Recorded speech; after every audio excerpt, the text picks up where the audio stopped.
most people don't even think that they're gonna die, right? So most people don't think that they think that they're healthy, right? So you're, oh, I'm a 75-year-old healthy person.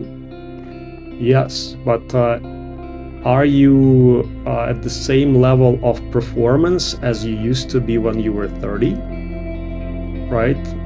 In some cases, they actually might be at a higher level of performance because they're maybe like in some intellectually challenging profession where experience is extremely important. But in terms of biological performance, not even close. You cannot run at the same pace, you cannot exercise at the same pace, you cannot work at the same pace. You're much more frail. And people take it as given, as norm, right? If it's classified as a disease, it might help them realize, oh my God, I'm actually, like, you go to a doctor and the doctor will say, well, you don't have any other diseases, you only have aging right now. That would be beautiful.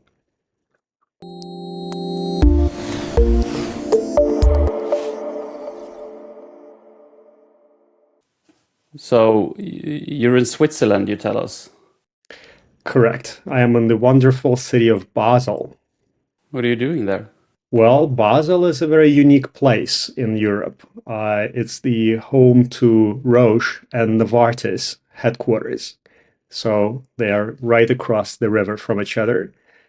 So two of the top 10 pharmaceutical companies in the world are located in one small city. Yeah. And of course, I'm here to partner, to meet old friends. I haven't been here for a very long time. But actually, that's also the birthplace of the ARDD conference. Oh, so it was born in Switzerland, but you have it in Copenhagen. Correct. So originally, it was born in Basel as part of Basel Life. It's a massive industry event, and we wanted to, bring academia and pharma together and startups. So that was the idea, and Basel was the best place to do it.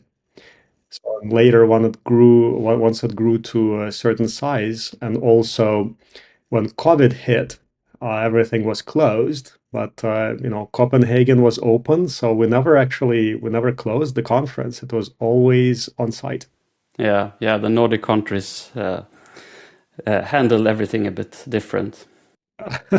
Turned out they were right, right? Who Yeah. knew? Okay, Alex, I'm going to go through the presentation here. It's a long one today, so let's see if we have any energy left when I'm done with this. Our guest today has long dreamt of going to other planets, but life, he realized, might simply be too short. So he set out to fix that. Alex Zhavoronkov isn't your average biotech founder. He is a self-proclaimed computational drug hunter, a prolific researcher, a longevity idealist, and, of course, the CEO of Insilico Medicine, one of the most ambitious AI companies in the world. In 2014, he stood on stage at NVIDIA's GTC conference and asked, "Can NVIDIA cure aging?" And no one understood what the hell he was talking about. But a decade later, that question doesn't seem so outlandish. This year, Nature Medicine published the first peer-reviewed clinical trial results for a drug entirely designed by artificial intelligence. The molecule, now known as rentosertib, was developed by Insilico Medicine and had already shown promising outcomes in a phase 2 trial for idiopathic pulmonary fibrosis, an age-related disease with no cure. So the top-line results were first announced in late 2024, but the publication in June 2025 marked a historic moment. The first time an AI-generated drug candidate demonstrated clinical efficacy in a human trial and passed peer review. And that's just one over 30 drug programs in Insilico's pipeline. But of course, this being Alex, this is not all. So he's also the founder of ARDD, the Annual Aging Research and Drug Discovery Meeting in Copenhagen. now one of the most important forums for longevity science in the world. And last year, to everybody's surprise and delight, he proposed to his fiancée during the conference. Now, this conversation is recorded ahead of time, and we're planning to release it on August 26th, which would be the second day during ARDD 2025. Okay, Alex, welcome to Levity. Thank you, Peter. Very happy to be with you. And I must say that my respect for the European journalism has gone up dramatically because we're doing it on Sunday, on this wonderful sunny morning. So thank you for doing that. And highly appreciate the kind of journalistic zeal and, the ability to accommodate the schedules because both of us are, on a roll. Yeah, I mean, we're just, it's just a great honor to have you. We know that you are very busy. So when you said that you had the time to record, Sunday is okay, as is every other day. But maybe we should, because as I said, we're planning to release this episode during the ARDD conference. We have a lot to discuss today, especially around AI and Insilico, but maybe we should start with ARDD. Did you imagine that this conference would be this big and important to the field? To be absolutely honest with you, I thought it's going to take a very important place in the industry, but I have not imagined it to become so big. Because it turned out into, it turned into a World Economic Forum of longevity, right? So it's actually pretty difficult for people to get a speaker slot. Originally, we were, chasing the top leadership of big pharmaceutical companies and also top academics for, to be able to speak at the event. But now it's the premier stage with the main program, which kind of goes from 9 a.m. to 9 p.m. And it's fully packed with the top leaders in the field. So everybody realizes what it is now. I did not expect it to be that big, but that is predominantly the achievement of my co-chairs, so Morten Scheibe-Knudsen and Daniela Bakula, and of course the wonderful University of Copenhagen. And Copenhagen turned it into into a feast. Originally, so today I'm in Basel in Switzerland, and kind of the home base of Novartis and Roche, two of the largest pharmaceutical companies in the world, right across the river from each other. You can actually swim from one to another, and that's what they do consistently. And once in 2013, I was offered to organize a kind of co-event, a forum within Basel Life, a kind of a week-long event promoting Switzerland's and global biopharmaceutical capabilities with a lot of high-profile speakers. So co-hosting that event with Basel Life was a truly great decision because they managed to attract a lot of big pharma. And those big pharma professionals usually would not go for a new event unless they had a lot of other pharmaceutical companies participating already. So pharma is kind of a Me Too business. They all do the same thing. And once the event was established, they kind of all flocked to the event, and Basel Life was a great event. I'm not sure if they are still kind of keeping it going after COVID.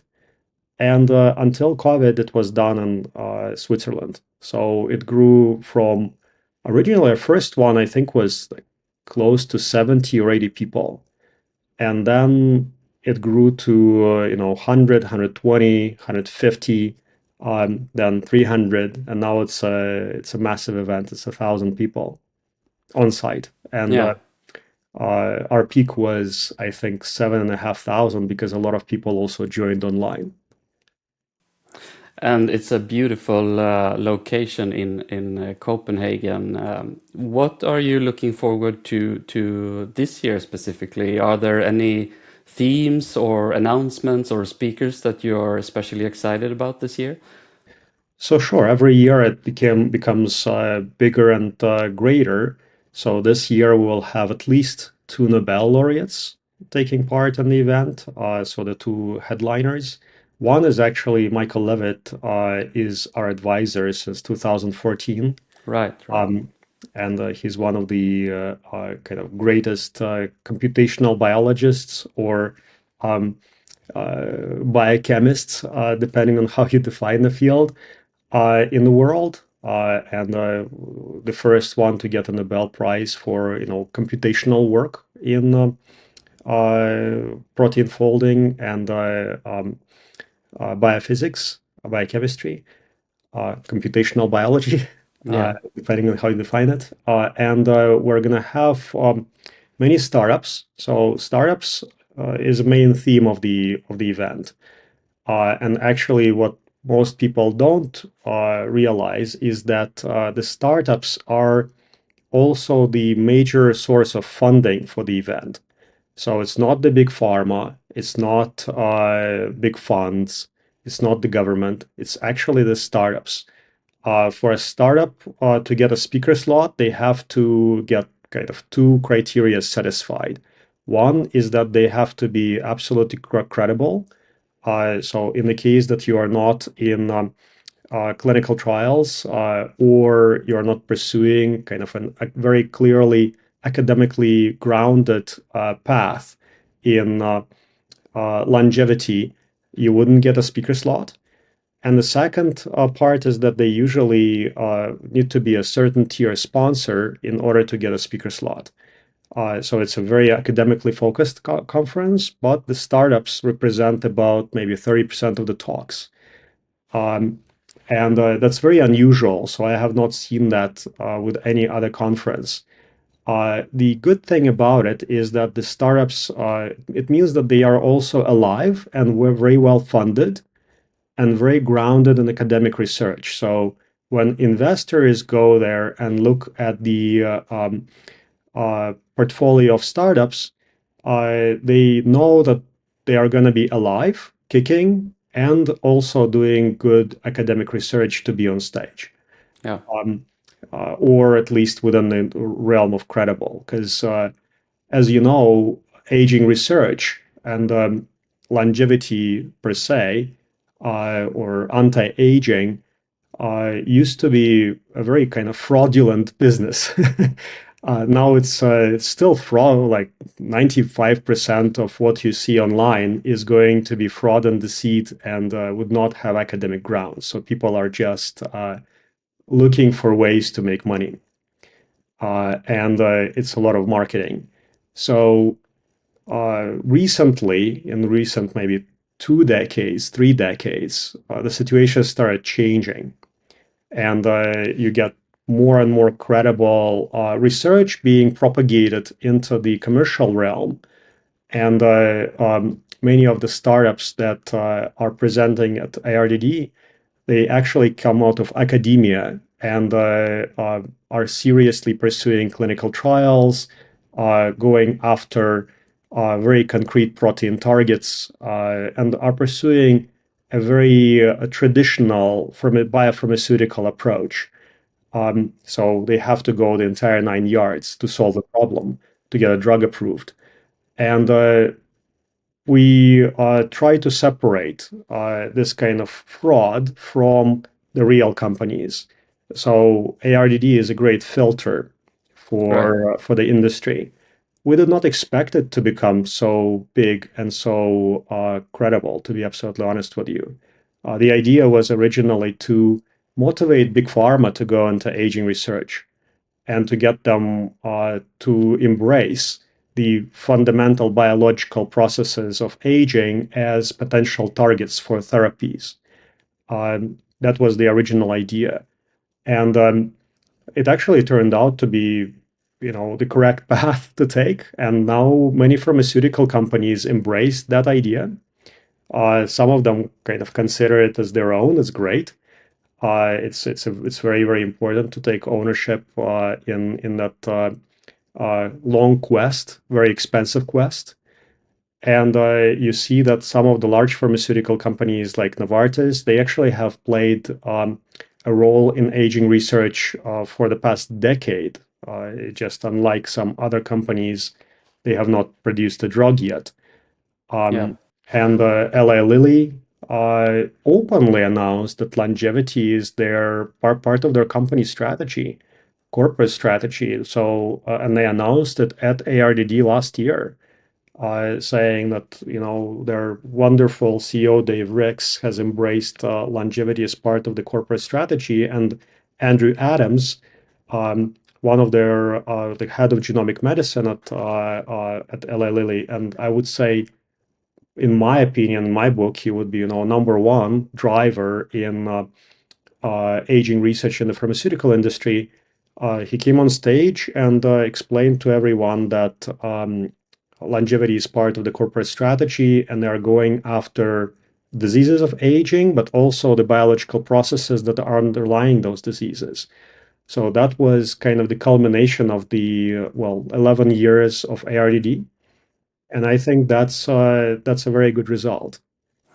Yeah, it seems like the increasing interest from major pharma companies is one of the step changes we're seeing right now, and it seems like ARDD is kind of like a very good interface between the longevity startups and the pharma companies. We also had you mentioned you were in Basel, and you mentioned Roche. One of their daughter companies, as we speak, have just announced to invest in Gero, another very exciting startup. By the way, last year I was there.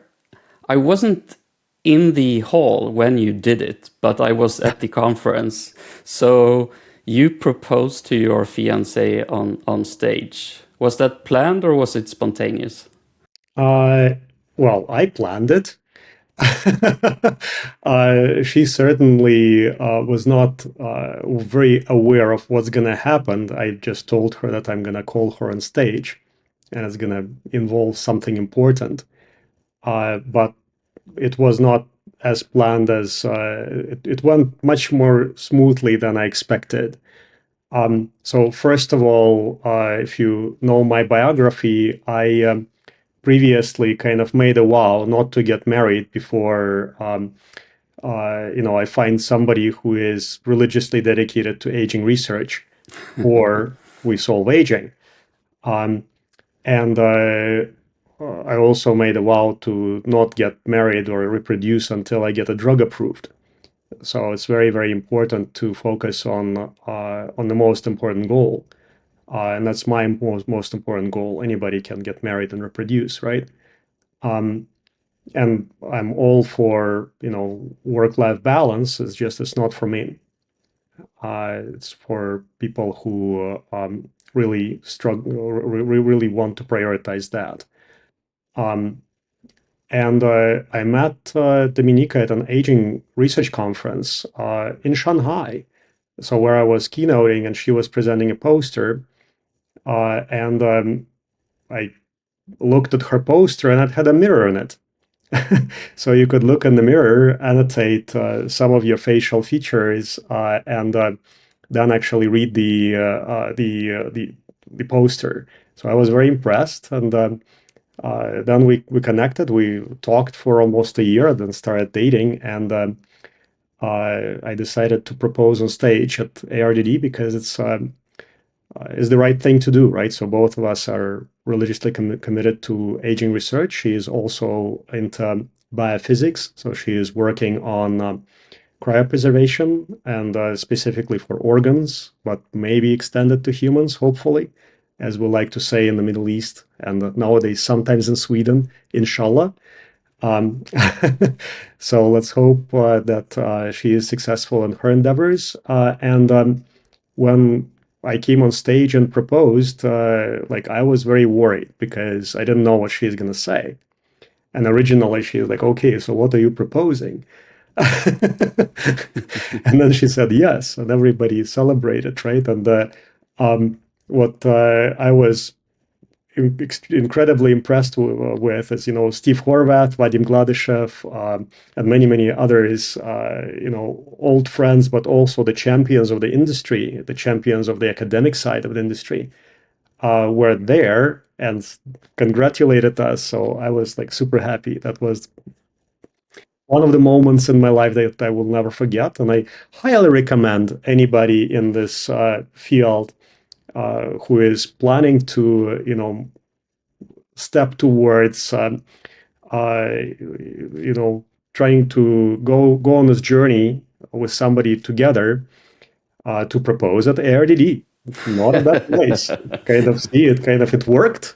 If it worked for me, it might work for you. Yeah, maybe a spin-off of the conference here.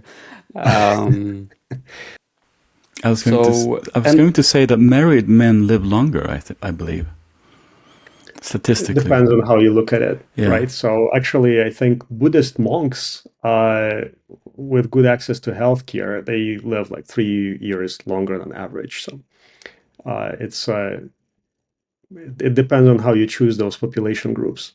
I think that whatever we do in terms of our lifestyle and behavior will not get us past, the current records. So we need to go into a more high-tech mode rather than just marriage. Amen. um, and we should say that this is Dominica Wilcox. Is there anything more we should say if people want to follow her and her work? Where can they find her? Well, she is pretty famous by herself. You can find her on LinkedIn. She has her own Substack called regeneration.ai. She is active on social networks, and of course, she is very active in conferences. So she presents at multiple events every year. Yeah. But LinkedIn is probably the best platform for Have you had a wedding yet? Not yet. Yeah, we still think that it's very important to focus on getting the drugs approved. Yeah. Okay, I see. And do you think that you might be able to top that surprise in this year's ARDD? Well, I hope that there will be multiple surprises, and that's why it's called a surprise. So it comes up as a surprise.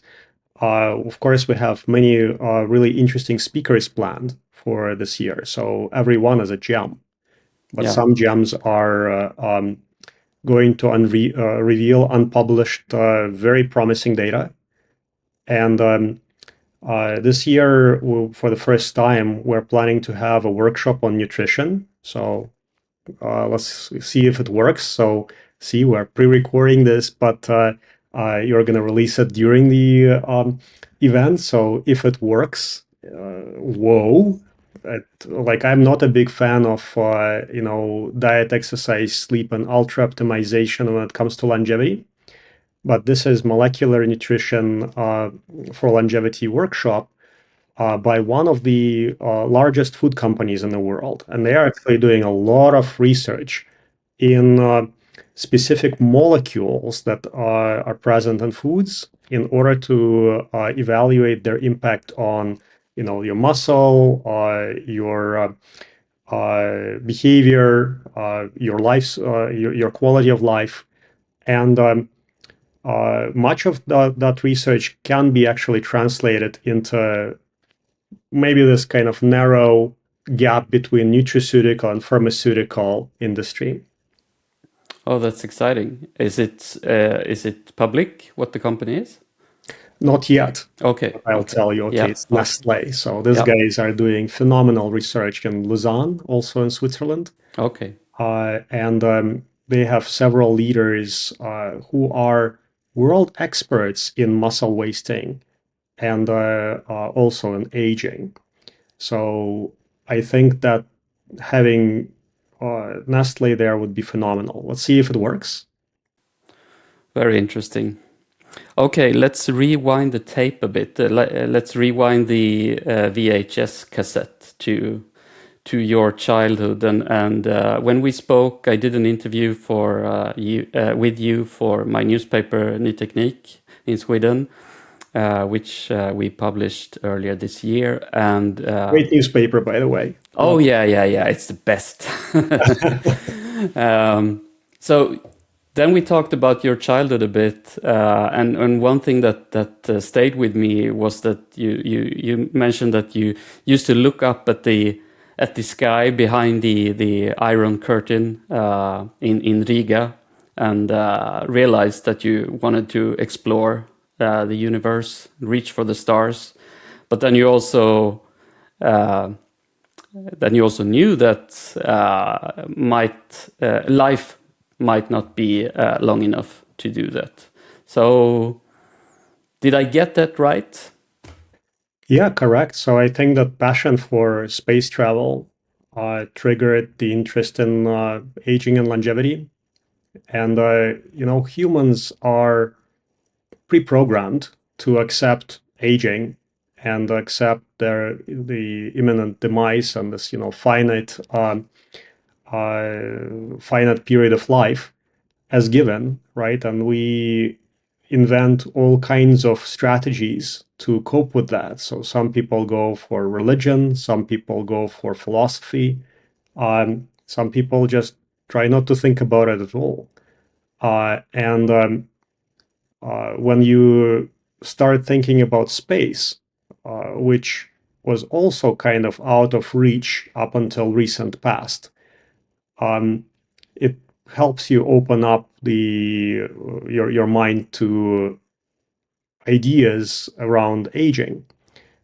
So the question is, why do you need to reach your peak and then continuously decline and die, lose function, and completely miss on the possibility of continuous improvement, right? So why do you want to decline?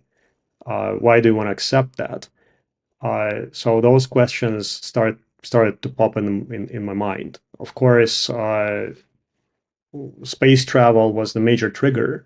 So you need to be able to live for thousands of years in order to be able to reach the stars and look beyond the solar system and maybe explore some potentially habitable planets.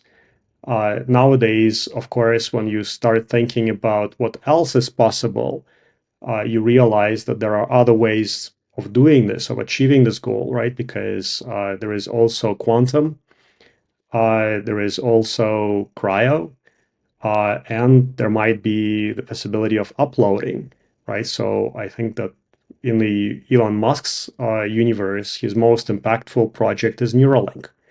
Nothing is more impactful than Neuralink, right? Because you can potentially go outside your body, right? All you need is your brain somewhere in the jar, um, preventing the brain from aging, and this brain can control a humanoid robot. Yeah, he talked about that recently. So Neuralink is his brain implant company, and he's also the head of Tesla, of course. And Tesla are making humanoid robots that Elon is betting very big on, and I'm completely aligned with that view. I think that humanoid robots are going to be enormously big and important. And one of the things that he said was that, well, you might be able to control your Optimus humanoid robot with your Neuralink implant, right? So that's the context for what you just said.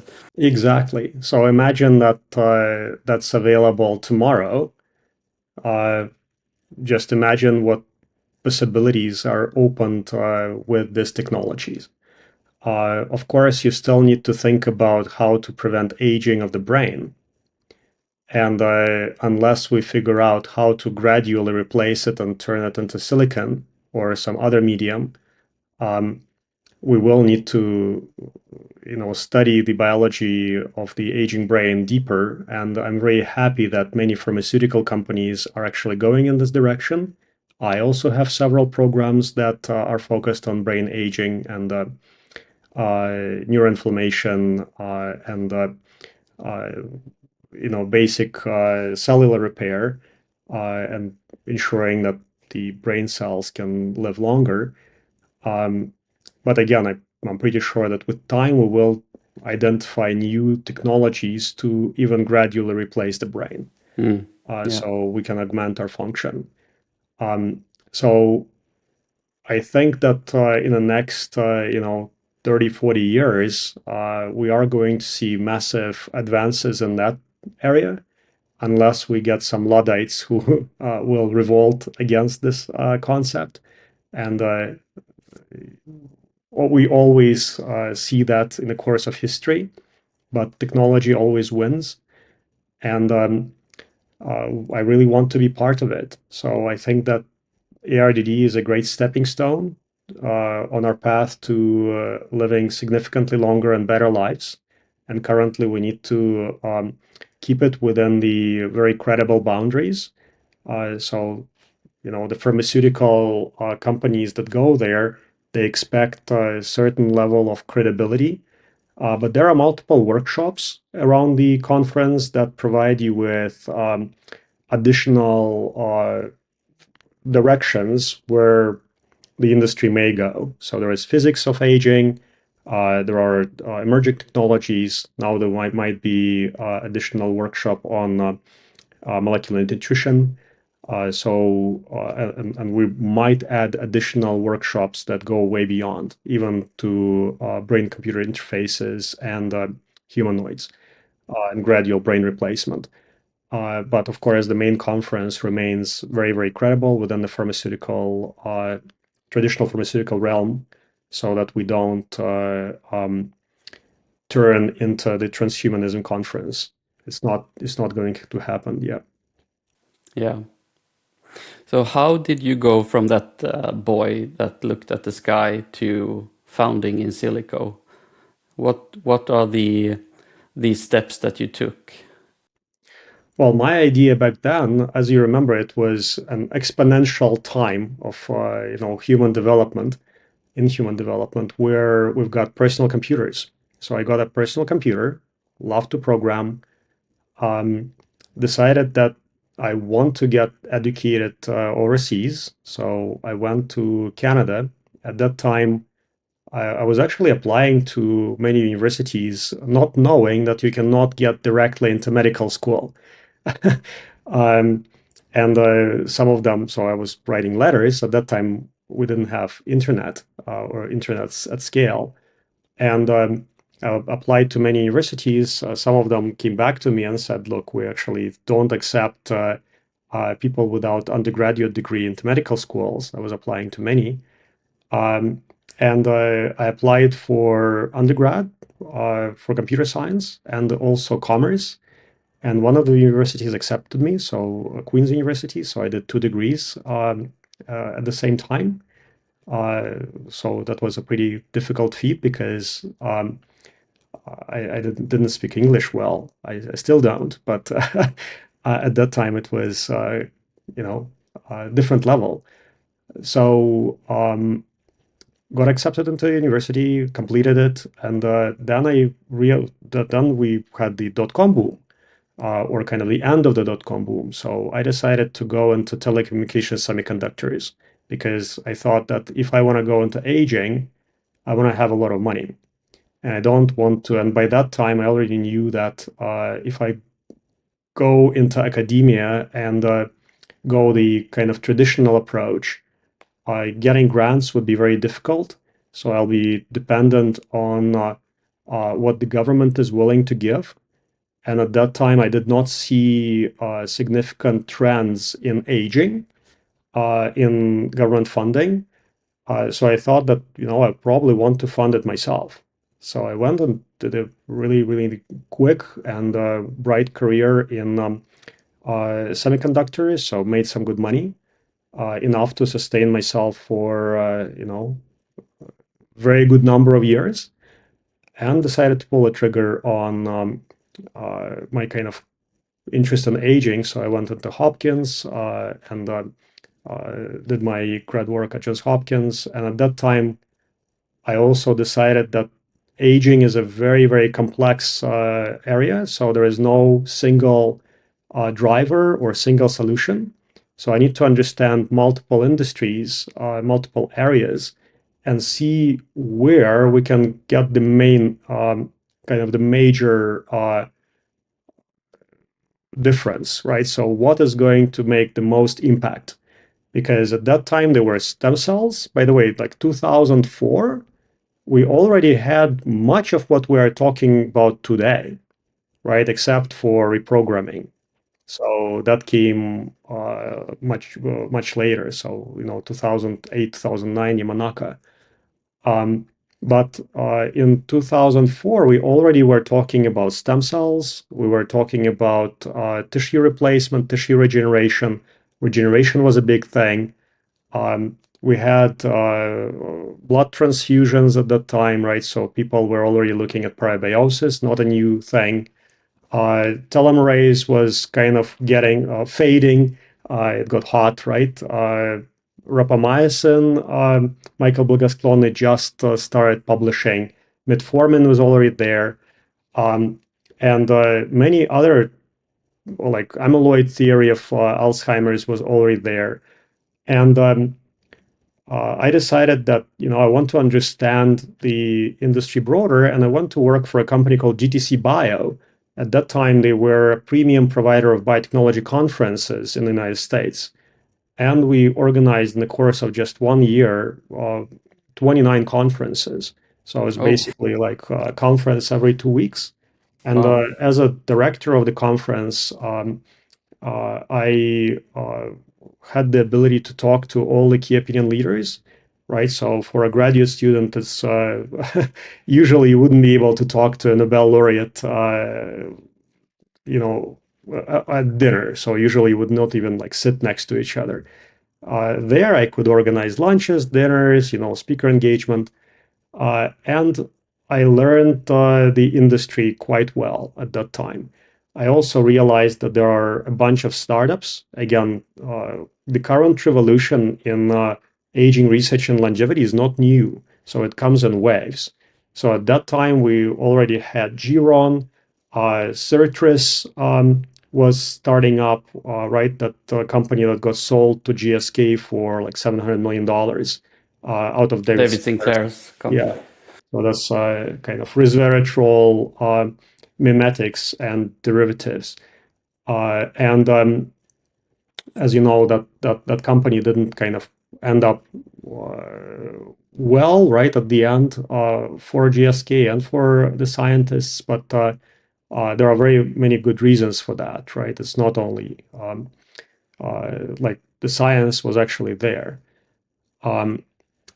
It's commercial. And there was Elixir by Cynthia Kenyon that came a little bit later, right? So I kind of looked at many of those. And at that time, we also had Aubrey de Grey in his prime, right? So he was organizing the SENS conferences. And those were actually the best conferences to go to, right? If you want kind of an open mind. Good academic research, and also a balance of things that are much more forward-looking.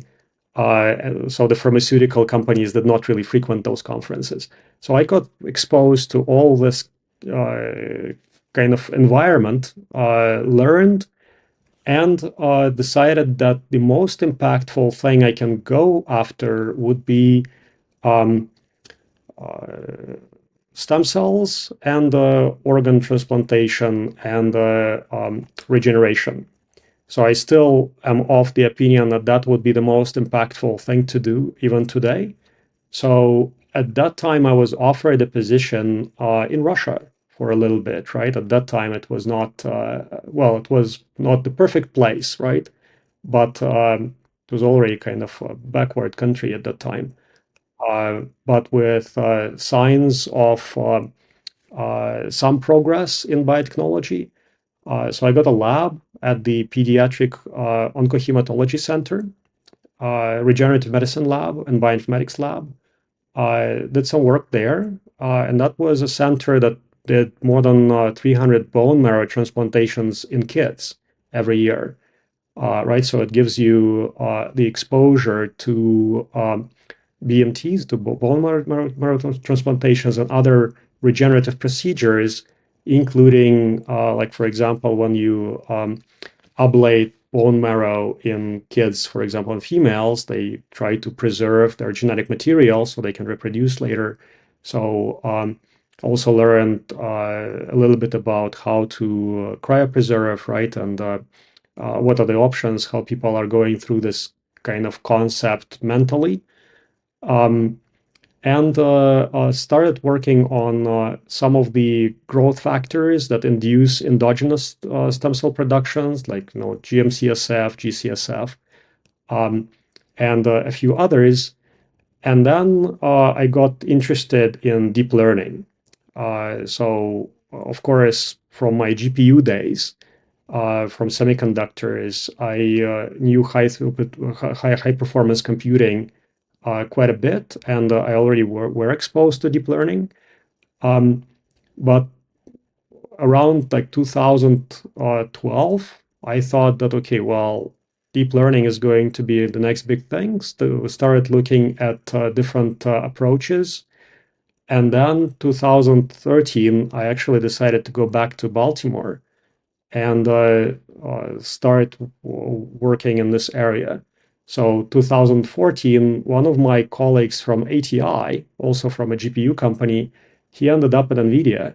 He said that, look, Alex, why don't you come and present on your kind of newfound interest in deep learning for bioinformatics, and come and present at the NVIDIA early stage company competition. So I decided to do that, and that's how Insilico was born. So we went to GTC, prepared, presented Insilico with kind of ending with can NVIDIA solve aging? And at that time, people really did not understand what we were talking about. I was talking about, merging multiple previously disconnected, what we call omics data types. So gene expression, protein expression, and other data types, and building disease models and also models of aging. And at that time, we kind of failed to present a really good, compelling business model. So I think we came out third or fourth in that competition. But that gave me a lot of valuable experience. First of all, NVIDIA, when they got you into those competitions, they provided you with presentation training. So actually, within like 1 hour, before that competition, I learned more than in my previous life and in business school in terms of how to, present the material on stage to the audience. I still did a pretty bad job, but it showed me that you actually need to train how to do this. And also, I met a lot of good people. So at that time, those were the very early days of the deep learning revolution. So 2014 was kind of the year. That's when deep neural networks finally outperformed humans in image recognition, in ImageNet competition, and also outperformed other algorithms. And we started publishing in the field, right after NVIDIA competition. And at that time, the biggest problem was that the deep neural networks within the biological domain did not perform as well as traditional statistical approaches, right? Or more classical, more developed techniques like support vector machines or k-nearest neighbors or random forest or gradient boosting. So there are multiple different techniques that are not exactly deep learning, but perform really, really well on specific narrow functions. So every time we submitted a paper, we had to go head to head with those algorithms. And there, even though we implement those algorithms outperformed, because with deep learning, you need to have a lot of data. And then we started kind of playing around with this data to reduce dimensionality, and finally started achieving state-of-the-art performance in using deep neural nets in many tasks. So at that time, my group actually got pretty popular because we were one of the first to get into this field. And my trick from the very beginning, and I think we were the first ones to do that, was always to use age as the primary feature for prediction, to predict using deep neural networks, right? So if you cannot predict age out of the many other features that are available from the data, like why do it, right? It means that the rest of the system is likely it didn't learn biology. It might predict, cancer or not cancer, but if you cannot predict age at the same time, what's the purpose, right? Why do it? And that approach for using age as the first feature to predict and evaluate the performance of the deep neural network gave us a massive head start everywhere. We were still riding the wave of those early days, because now even our generative systems, when we test them for the first time, we test for age prediction accuracy, right? So if it cannot predict age accurately, what's the point? Or generate synthetic data using age as a generation condition. That's the second test we do. So this approach allowed us to connect previously disconnected data types, and also allowed us to make deep neural networks more explainable, right? So basically, when you're looking at life as a video, or even like a video game, rather than a picture or a set of pictures, you can understand it much better, right? And deep neural networks start reasoning within multiple data types when they're trained on age prediction as one of the tasks. And you can also identify protein targets. So those proteins that are driving aging and disease at the same time. So that was, I think, my main contribution to the field originally.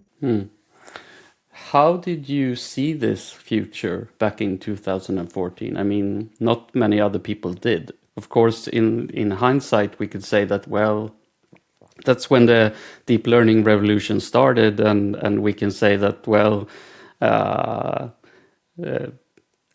I don't know the timeline exactly for omics data, but we at least had the full human genome around 2003 or so. But you saw something that not many other people did. What do you think? Why do you think that is? Well, I think that, that NVIDIA conference 2014 gave me the major boost, right? And then 2015, we were on stage again. Also the finalist of Emerging Technology Conference competition. We were named as NVIDIA top 5 companies for social impact by VentureBeat, I think. And that was a year later, but they kind of met us back then. And having this early exposure to what was happening in deep neural network world by the luminaries such as Andrei Karpathy out of Stanford and Ian Goodfellow, who went to work for OpenAI and specialized in generative adversarial networks. So that technology actually affected us the most, I think, before transformers. And I realized that I don't want to do anything except for deep learning. So the idea is not to just kind of create a golden egg, right? So identify some target or molecule using any technique, including deep learning. But the idea was to create a golden goose that understands biology in time. And then we later went into chemistry very heavily after I realized how powerful generative adversarial networks have become. So just exposure to the tech sector in the early days to the kind of tech segment of deep learning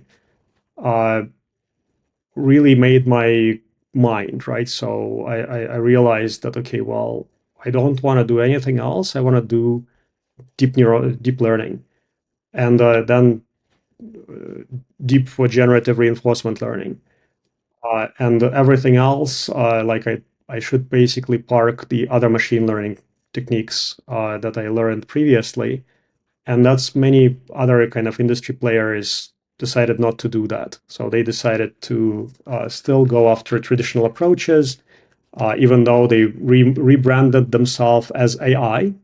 So 2015, thousands of companies that were doing traditional bioinformatics became AI companies. And some actually raised enormous amounts of money. Similar situation as we see today. But I think we had the real expertise, and we also had the right strategy. So we also thought that it's not going to take one day. At that time, I already knew drug discovery and biotechnology. I thought, okay, well, I'm going to go on a 10-year journey. And within this 10 years, I want to develop a drug or a set of drugs for aging. I honestly thought that the revolution is going to be much faster. But then, you realize that biotech is biotech, regardless whether it's tech bio or not. And unless you raise incredibly large amount of money, you actually don't have the ability to go after your own drug. So this is incredibly expensive. It's the game that is the privilege of only the most developed nations, right? So name, 10 countries that ever have discovered a new drug from scratch, right? I dare you. Most people cannot, like maybe 5, 6 countries. And even China, right, which now contributed to the discovery of pretty much every modern drug. If you are asking if it has discovered a novel drug from scratch internally, from novel target, novel molecule to approval, most people get confused with this question, and they cannot name like 1 or 2 novel drugs. Maybe they can name 1. So is just going on a quest like that requires superpowers. And I did not have the name back then, right? Or the ability to fundraise. So we had to build that capability. So now we were very well known. And if you follow us, from the financial perspective, you probably have noticed that we just closed $128 million round. That was $123 million round. That was oversubscribed, right? So now we started seeing that experts in the field who invest in this area for a long time and actually got burned by many other companies, they now realize the difference. They understand that benchmarks on the preclinical and clinical side are more important than stories, right? So once you have those benchmarks, you don't need to have a big name, or you don't need to have, show that you have massive amounts of data. Just say, well, I can do it, right? So why SpaceX is great, right? Well, because they actually can launch consistently into space, right? Some other companies may claim a better engine or, more fuel, more money. Well, nobody can claim more money anymore. But they fail to launch into orbit. So once you establish this capability, you cannot argue against it. So the reason why we, I think, were successful and kind of stayed alive, because a lot of companies died, was the focus on deep learning and the long game. But your question was like, how did I see the future? I thought that is going to accelerate much faster. And that's why right now I'm much more skeptical than I used to be. So even if we had artificial superintelligence right now, so a company, sorry, a system that is better than all humans at everything, I don't think we would see dramatic acceleration in drug discovery, because I'm already at, let's say 13 months typical from zero to developmental candidates. After that, it's all, moving with the speed of traffic, because it's a very regulated territory. And it's a very regulated territory for a good reason, right? You want to make sure that the patients are as safe as possible. So you want to prioritize patient safety. And if you want to prioritize patient safety, you need to do clinical trials and a lot of preclinical work that leads to clinical trials. So there is a big bottleneck, right? So if you have a perfect molecule, imagine that you've designed the absolute cure for something. So first you need to test to see if it's safe in animals. Then you put it into humans, and welcome to the real world of clinical trials, right? So nothing is fast. This episode of Levity is brought to you by Vitalism Foundation. It's a community of action driven by Vitalism, a new moral philosophy whose first tenet is that life and health are good, death is humanity's core problem, and aging its primary agent. They're one of the few groups that truly understand aging as the emergency that it is. Vitalism's goal is nothing short of monumental: to allocate 1% of global GDP to this project. It's ambitious, but it's exactly what's needed to tackle aging head-on. As a member of Vitalism, you'll get access to a private community, exclusive content, and invites to special conferences. Plus, you'll receive insider prices on longevity wellness services from Vitalism's mission-aligned partners. But more than that, you will be supporting a mission that's too important to leave to others to tackle. You should really join us. Follow the link in the description below. For a limited time, you get 30% off forever. Just use the promo code LEVITY at checkout. Again, that's 30% off forever with the promo code LEVITY. Let's make a difference together. Talk us through the ecosystem of modules and services and tech that you've built in order to, because then we have a foundation to describe what you've actually accomplished with your drugs and the things that you have in your pipeline. Sure. So first, we decided to develop a system that can go end to end with deep learning. So understands the entire pharmaceutical drug discovery and development process, and can help a pharmaceutical company to understand the mechanism of disease, identify protein targets, generate small molecules and biologics for those targets to disable them or to activate them. Then select the indication to go after, like which disease do you want to purpose your target molecule combination first, or your drug if it's multi-targeting, and how to design clinical trials, and then how to utilize data from clinical trials in order to, well, first of all, decide go, no go for the next phase of clinical trials, or to design it better. And also how to understand the mechanism of action of the drug from the clinical trial data. So we, in order to build that for the first 5 years of our existence, we were also collaborating with the pharmaceutical companies to solve some of their hardest problems. So you come to a company, you say, okay, well, what are the challenges that you're facing, that you are trying to solve with computational approaches? Let us collaborate, and we're going to be very cheap or sometimes even free. Can you imagine?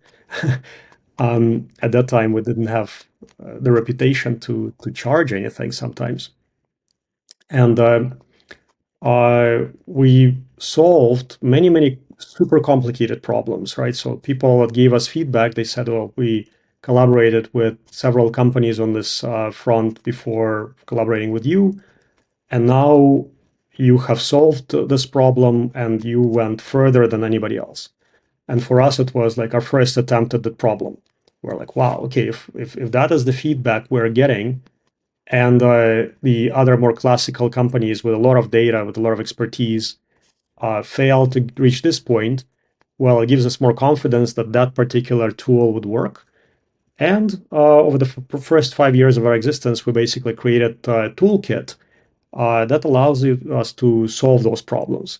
Then we decided 2019 was the first year when we actually managed to raise a considerable amount of money. So we raised our first $37 million. It might sound like a lot to people who are unfamiliar with biotechnology, but in biotechnology, it's kind of like the first date with a company, right? Um, if you haven't, if you don't have that much money, you are kind of in very junior league. So most companies raise their Series A that is larger than that. For us, it was Series B. And we decided to turn all of that expertise that we've built by providing services into a software platform called Pharma AI. So on that platform, we also realized that if you are to work with big pharmaceutical companies, you need to split biology, chemistry, medicine, because they usually buy those tools separately. So believe it or not, even if I were to come to the CEO of the company, and sometimes I did at some conference, and pitch this entire platform, when it goes down, biology, chemistry, and clinical trials are disconnected, and they buy different things. So you had to create three different tools, or three different groups of tools, to cater to each one of those departments. So we have disconnected our tools, launched Biology 42, Chemistry 42, Medicine 42. Now we also have Science 42, and decided to actually just launch it as software. And then, in the same year, so after the publication of a very important paper in our life, focused on generative tensorial reinforcement learning. So in 2019, we published the work that we actually did in 2018. So it took a year in review, almost got rejected because competitors were doing the review. We realized that now we have the superpower to very rapidly go from zero to production grade molecules. Right, so we're talking about like developmental candidate. And after we presented this case to our new investors, they're like, okay, well, why don't you actually go and do like 2 or 3 drugs at the same time? So select a target, demonstrate that your platform works. Here is a few $1 million. Let's go. And we started, that's how we started on our journey to actually do our own drug discovery. And then we realized that, wow, we can do it so well. We nominated the first developmental candidate in 2021 in the beginning. And that's where I also managed to convince my co-CEO to join me at that time as a CSO, to chief science officer, to do what we are doing right now in drug discovery, because he was advising us, and he left tens of millions of dollars on the table at his previous company, because he was number 2 at a very massive contract research organization that actually did what we are doing right now as a service, but for other companies. And here he could do genuine discovery and actually control the process. So he really liked that. And he joined, and we realized that, I really wanted him to be the CEO. So now we have 2 CEOs. And that ability to very rapidly design ultra high quality molecules and create the data packages that pharmaceutical companies like, very quickly resulted in a very substantial pipeline of therapeutic assets, right? So now we have more than 40 different programs. And 10 of those programs, they actually have reached human clinical stage. I never thought that I would be doing it myself. My ideal scenario was supporting pharma to do that. But then you realize that, okay, if you can do it yourself, you should.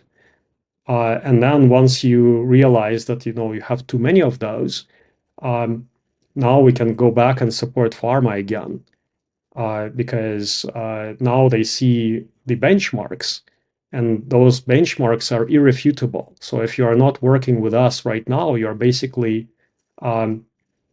you're showing that you are procrastinating, right? There are a couple companies in the world that can come close to what we do in benchmarks, right? But so far, they published maybe like one or two stories where they went from zero to developmental candidate in certain time. But those times are still higher than ours, and they have not sold those assets before. So you don't know if it's high quality or not. So if you sold a drug to a pharmaceutical company, it means that it has to be like ultra high quality, and the quality level has to be, quality of the data room has to be higher than what they got used to internally, right? Otherwise, they just won't buy. And we have so far sold 3 cleanly, like licensed out, and 1 co-development. But now we're again going back to collaborations, because we think that now that we have established ourselves, those collaborations could be very beneficial for multiple pharmaceutical companies, because at the end of the day, they actually like to have the drugs discovered internally, maybe with a partner like ours, rather than licensing in. Right, right. And of course, your most famous molecule, so to speak, is rentosertib. What's the story behind why that has advanced furthest, and why did you choose that specific indication? So sure, multiple reasons. So it's probably one of the most famous program in the world right now, right? Just period, AI or not AI. And for several reasons, right? So one is in 2019, we clearly published how we do generative AI, right? With the paper Generative Tensorial Reinforcement Learning, right? In that paper, we showed how, if given a protein target, we can very quickly go from 0 to, let's say, a few molecules synthesized, prioritized, tested, and then tested all the way into mice. So in 46 days. So that process took very, very short period of time. And we clearly explained how we use generative tensorial reinforcement learning. So unlike many other companies that may claim, oh, we have an AI generated drug, because AI generated may mean a lot of other things, right? Maybe basically they used Google to maybe pre-Google the structure, right? And then they used some computational approach to come up with the scaffold, right? And then they used another computational approach to do docking. But those are more classical. They just refer to them as AI, and you don't know whether it was AI or not. In our case, very, very clear generative story. And with every step supported by an academic publication, that's something that we do. And rentosertib was discovered in at the end of 2019. So basically beginning of 2020. So it shows you the capabilities that we had back then. So you actually always have to think about kind of where the drug is right now, and then you approximately calculate how long it took to get there, and then you can basically allocate 3 weeks to compute, right? So the capabilities that you see currently in phase 1 were already available 2 years ago, right? So whatever we are generating right now, the capabilities are much, much more significant than what we had in 2019. But in 2019, still, it's a very clear generative story.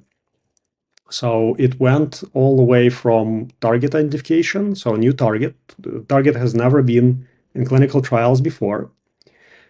So usually pharmaceutical companies shy away from licensing or like starting something around new targets, starting a clinical program, because the probability of success is just like close to zero.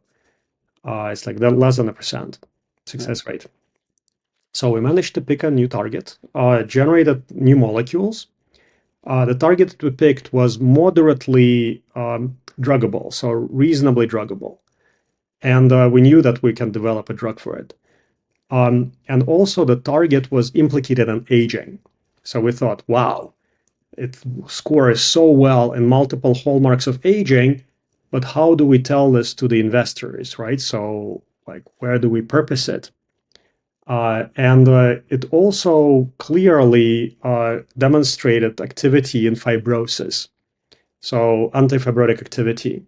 And we thought, well, since it's a dual purpose target, let us do more work in fibrosis. So we did a lot of work in liver, kidney, skin, and lung fibrosis, and demonstrated really amazing preclinical efficacy. So some of the contract research organizations that tried this drug, they said that we have never seen anything like that before in efficacy. And when the contract research organization that has seen everything tells you this, you gain confidence. You're like, okay, well, I'm onto something great. And you can actually invest a little bit more money into that. So we developed the molecule for that, took it all the way to developmental candidate. Then we took it into phase 0 human clinical trials because the target was new. And it was also, it's very actively expressed in the brain. So the most actively expressed in the brain. So we thought, well, it probably, if it's like neurotoxic, we want to avoid that. So let's make a non-brain penetrant molecule and then still test it in phase 0. Now we already know. So once we completed phase 0 and completed phase 1, another group out of the University of Copenhagen came out and showed that mice without this gene, with completely knocked out gene, they actually live, they survive, and they actually don't gain fat and retain or even gain muscle on high fat, high sugar diet.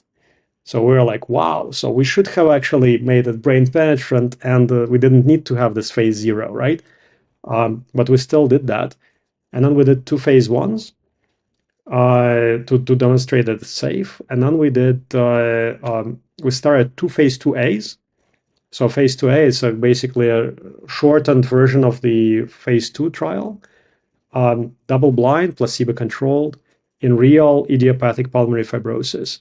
The reason why we chose this indication was, well, because the molecule worked really, really well in fibrosis, but also because IPF is an age-related disease. So average age of onset is like 65. And then in a trial, we did not expect, it wasn't designed for efficacy, it was designed for safety. So we did not expect to see efficacy at that point.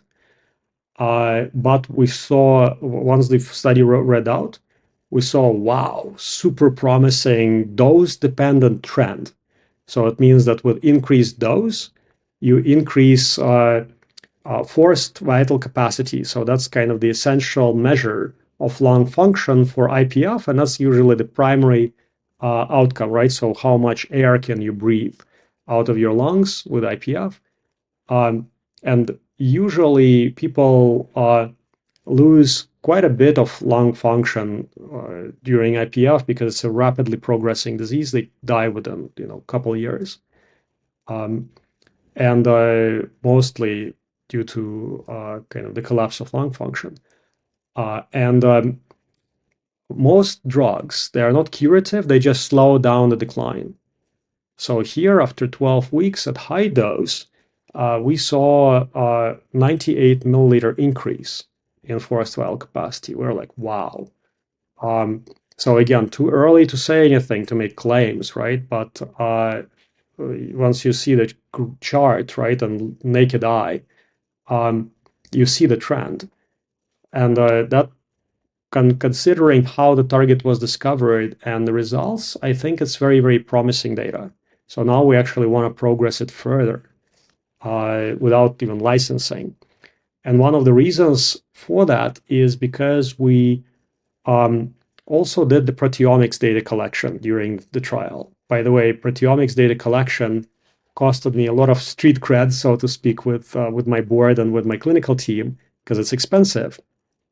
And also not necessary at that early stage. So you can actually screw up the clinical trial with having too much data that might diminish the drug's value from one perspective or another. But I insisted on doing this, and now we have proteomics data collected at several points during the trial, predominantly for IPF research, right? So we can actually see the anti-fibrotic signatures within this data. But now you can also utilize the same data for proteomics analysis for aging clocks. Yeah. Boom. And now I cannot confirm or deny if I have submitted a paper on aging clocks to a peer-reviewed journal. So if you are listening to this and you got to this point, and if you're by any chance a reviewer on that paper, please don't kill it. Yeah, it's fantastic. And I mean, last time we spoke, you were quite happy when you saw the first phase 2 results, right? I think you said to me that you even cried for a bit. Yeah, so I was in Boston. Dr. Rand calls me up, says, "Look, Alex, I know it's 2 a.m. in the morning, but I have some good data to report, right? So we have completed. Now it's unblinded, analyzed, and we got the data from our biostatisticians. So here is the safety information, right? So as expected, no surprises. And here is the efficacy. So that's probably should surprise you positively. So look at it a little bit. And I'm looking at the trend. And he says, well, compare that to the current best results from other companies, right? So here it is, and I'm like, whoa. So yeah, I cried it a little bit. So next day, I actually even went for a drink with a colleague. I usually kind of don't drink.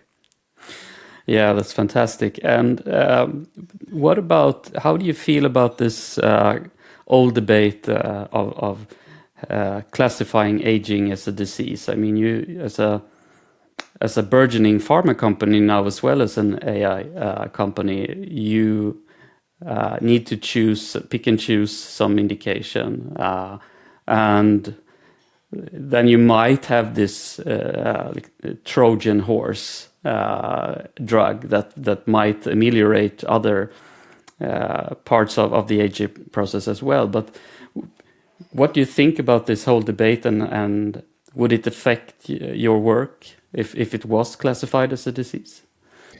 It's a very good good discussion, right? So, and I participated in that discussion early in like 2014, 2015. I published a paper on that when it was relevant, right? In terms of like how to integrate aging in the context of ICD. At that time, ICD-11. ICD is the International Classification on Diseases. So it's kind of a World Health Organization initiative that is running since like the beginning of the 20th century, so 1900s. Kind of the first versions were created early 1900s. Now it's at the 11th iteration. It's iterated and updated, I think, every 10 or 15 years. So the last one is ICD-11, and my recommendation was to have a stronger code for aging as a disease, so that it could be potentially reimbursable. Because at that time in ICD-10, the code for senility, frailty, aging was, I think, R54, if I'm not mistaken, and that was just a classification of usually given kind of at death to classify what you died from, but not related to reimbursement. And even today, even if aging was classified as a disease, figuring out how to reimburse the drug against aging would still be a separate debate. So there are many models on how to do this, right? So look at GLP-1s today. GLP-1s are addressing obesity. Obesity, like certain types of obesity are classified as diseases.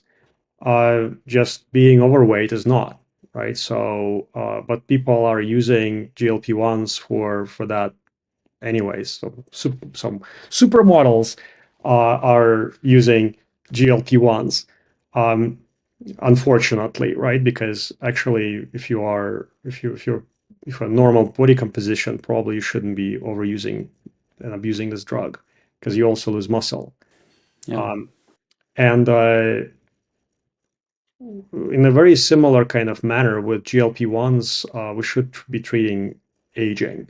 So if it works on a biological process that is not classified as a disease, multiple diseases should respond to the drug as well, right? So if it works for aging, it should work for many diseases. And you can still get it approved for a specific disease, preferably, right? So, and preferably the shortest approval path possible, right? So if you can get it quickly somewhere where the disease is aggressive, like cancer, for example, and then purpose it towards other diseases, right? Do another clinical trial, try to get it approved for maybe a chronic indication. Many cancer drugs can be repurposed into, immunology, into arthritis and other areas, other diseases. So my idea is to develop dual purpose targets that are targeting dual purpose drugs targeting aging and disease, and getting them approved for diseases, and then try to repurpose them for aging. Developing a drug directly for aging, in my opinion, will be close to, like, it's a mission impossible. And I'll explain why. Even imagine that for a second, and imagine, right? So no claims. Imagine that rentosertib is a geroprotector targeting aging, right? And imagine that it's working on aging. In order for you to start giving it to patients, you need to understand which dose.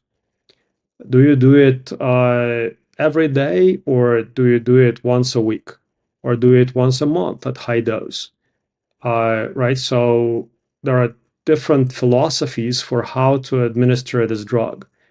And in some of those kind of dose regimens, it might be harmful, right? And it would not be approvable for a chronic indication like obesity, for example, at a certain dose regimen. But at low dose, it might be, as safe as sugar. We don't know. I mean, we do know to some dose. And we need to figure out what is the best dose regimen. When a drug is already approved for another indication, and if it's on patent, you can actually try and go after other indications, or even aging, or do all kinds of clinical research. So it's easier. So regardless of whether it would be, if aging is a disease or not, it will not affect drug discovery and development path. So it would not make it easier. But do you think it could play an important rhetorical part to Yes. to make people recognize that aging really is the core problem here. 100%. So most people don't even think that they're gonna die, right? So most people don't think that they think that they're healthy, right? So you're, oh, I'm a 75-year-old healthy person. Yes, but are you at the same level of performance as you used to be when you were 30? Right? In some cases, they actually might be at a higher level of performance because they're maybe like in some intellectually challenging profession where experience is extremely important. But in terms of biological performance, not even close, right? So that's why we have this term called quality adjusted life year, where you're looking at a year of life at your optimal state of health, and everything kind of lower is going to result in a lower number for quality adjusted life year. So when you are 75, you are basically living probably like at half a quality of your when you compare it to when you were like 30. All other things equal, right? Just because you cannot do as much, right? And usually will have some comorbidities, and there is just less kind of fewer degrees of freedom, so to speak. You cannot run at the same pace. You cannot exercise at the same pace. You cannot work at the same pace. You're much more frail, and people take it as given, as norm, right? If it's classified as a disease, it might help them realize, oh my God, I'm actually like, you go to a doctor and the doctor will say, well, you don't have any other diseases, you only have aging right now. That will be beautiful. So you work internationally a lot. Are there differences between cultures, like you say, in America, Europe, Russia, Asia, in how open they are to recognizing aging as a problem? I think that that's where the world is very united. Uh, that's where people are very similar. So nobody wants to talk about aging at scale. And there are no dramatic cultural differences. So some, for example, parts of the United States are very religious. And in some of those areas where there are kind of true believers, you don't even talk about aging. It's a little bit of a taboo. In China, it's a cultural paradox, right? So from one perspective, they're much less religious, right? So people are very pragmatic, practical, and more philosophical in terms of, why they are on this planet. So they are there for the children and for the rest of the people. So they want to contribute to the society. And that's kind of why they think they're good, not because some god is watching. But there, the cultural paradigm is such that they need to take care of the parents, the elderly, and usually don't talk to people about aging because it's just a bad thing to talk about. It's not a popular discussion conversation. In the Middle East, also, religion plays a huge role. And there you might get into trouble discussing, ways to escape aging. At the same time, they do have some initiatives, like for example in Saudi. So Saudi Arabia is going through a massive cultural transformation. So they basically went from 0 to 1. Well, trying to go from 0 to 1, from kind of a very backward state where you could you were chased out of the shopping mall during prayer time, right? With sticks, and females could not drive, to a frontier nations where females are employed, empowered, and they have mega projects, right? So like Line, Neom, where they basically construct the new modern pyramids, but for the greater good. And one of those mega projects is the Evolution Foundation, focused on, it's a $1 billion a year fund focused on aging research. Whether it got implemented well or not, that's another question, right? So I'm not kind of a huge fan of how it got implemented. I would have done it very differently for practical purposes. But I guess part of the mission of that foundation is also promotion of Saudi Arabia, right? So that's why they are kind of donating much of that fund to US academics. If they're investing, it's like tiny investments in tiny companies. And you don't see something like dramatically great coming up, right? So they invested in X Prize, I think it was amazing, right? So they actually have a prize for longevity, and that created a competition. That's what we needed. But that's like maybe less than $100 million investment, right? And they sponsored the ARDD a couple times, right? But very, very tiny, right? So compare it to to the scale. Like I invest probably myself personally in into this conference like 20 times more every year. So but there in the Middle East, people started opening their mind to this kind of stuff, right? And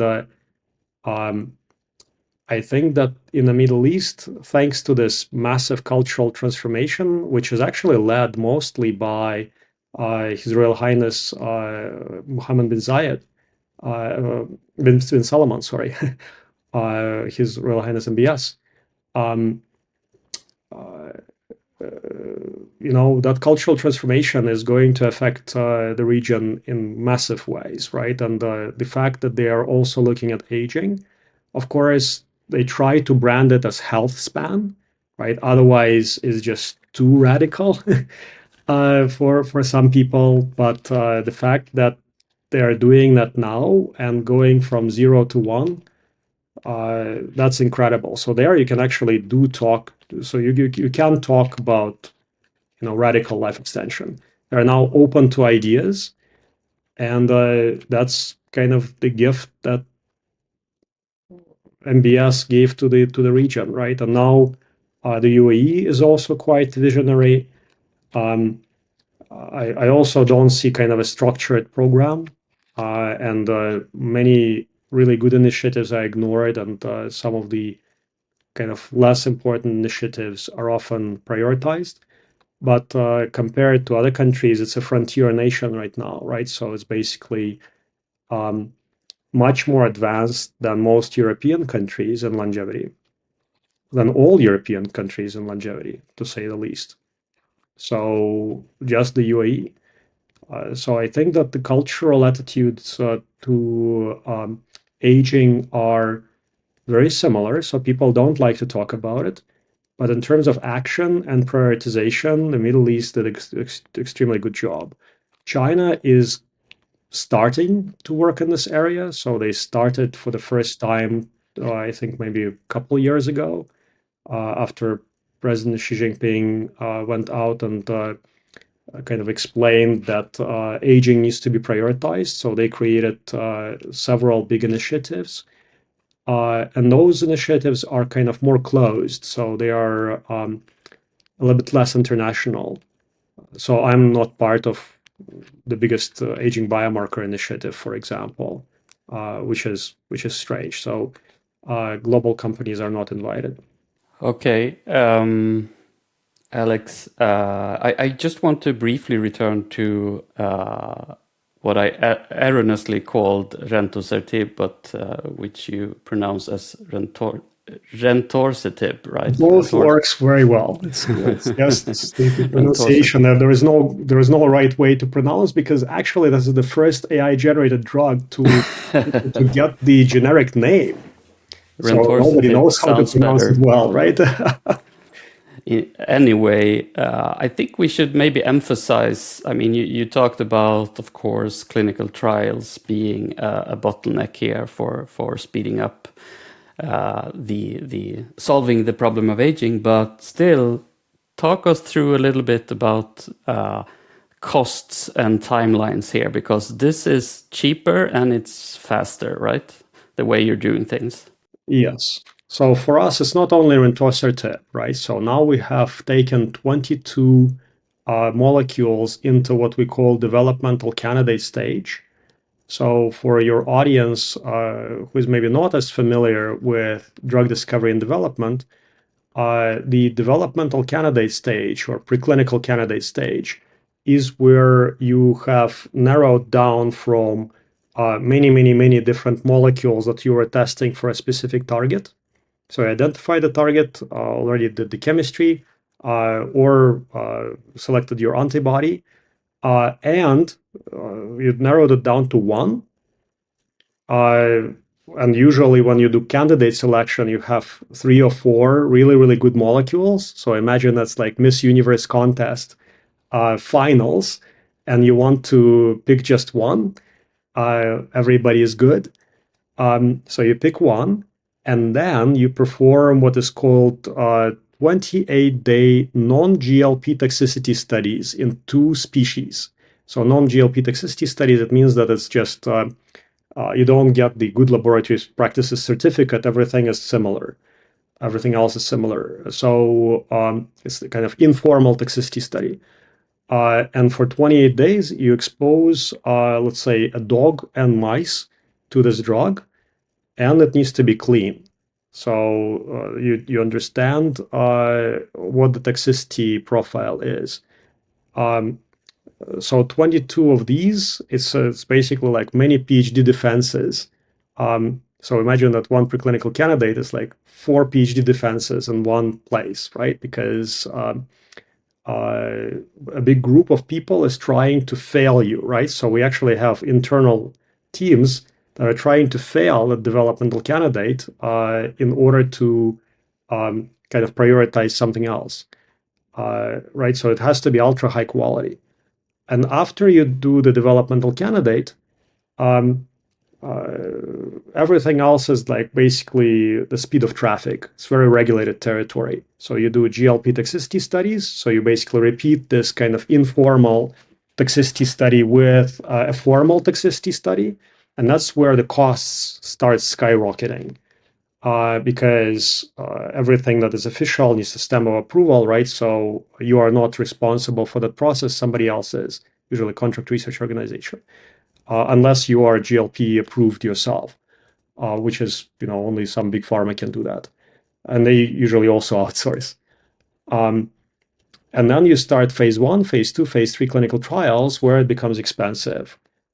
So let me tell you about the costs. So in that period between that kind of frame between 0 and developmental candidate, usually pharmaceutical companies took about 4.5 years, 5 years.